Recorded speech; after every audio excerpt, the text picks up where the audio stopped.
Hello again, this is Bridget Emmett giving you the final talk from the mission board called A Supportive Environment. So I'll just start sharing my screen. First of all, let's get back to why we are in the situation of poor soil health. We identified a whole series of issues which I presented in my first talk to you yesterday, and the mission has actions to tackle each of these issues. Clearly, looking at that list, research and innovation is not enough. We also need a supportive environment. So the mission will also explore opportunities linked to, and here's a list for you, policies and legislation, de-risking and guarantee mechanisms, new cap payment schemes, knowledge and innovation systems, public and private investments, regulation and taxes. So I usually always get asked, does this include a soils directive and new cap payments? And yes, if you look in the mission, you will see that we do propose a refresh of the soil thematic strategy and a soils directive to provide that regulatory framework.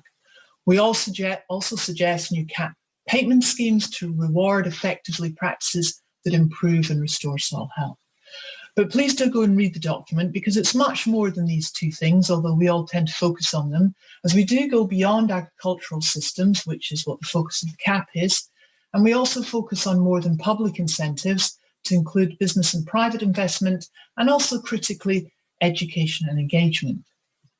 So thinking about this last thing, in all the missions, we are really targeting improved training, education, communication, and engagement. And this should be embedded in all the activities we take forward. So under training and engagement, we're listing schools, universities, land managers, the role of public gardens in urban settings, advisory and information services. And under communication and citizen engagement, we really think the Living Labs and Lighthouses approach will provide really critical role here to bring citizens on board, but there's also a role for multi-language digital platforms and partnership with other ongoing EU activities. So what's the evidence for the benefit of this supportive environment? This is still work in progress. We need to identify examples of what works for all the full range of proposed actions. And we need to understand not just what works, but where it works and why it works.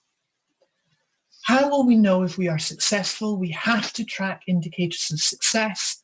And the mission has identified 8 soil indicators, which cover biology, chemistry, physical and landscape indicators. We suggest a range of data capture systems can be used for this.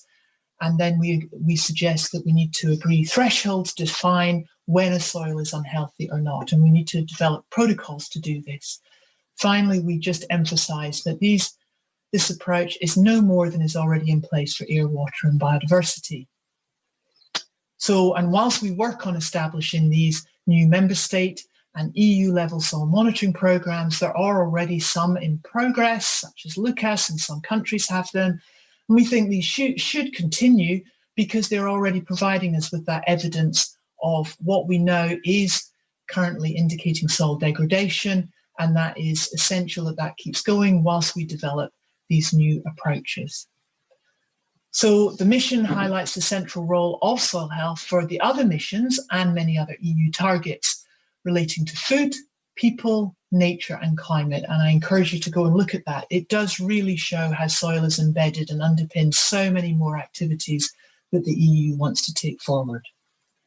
So the expected impact of the mission is that we'll get systemic transformation across the whole food chain. We'll change practices in agriculture, forestry, industry and urban areas. We'll have more resilient and safe primary production for food and bio-based value chains.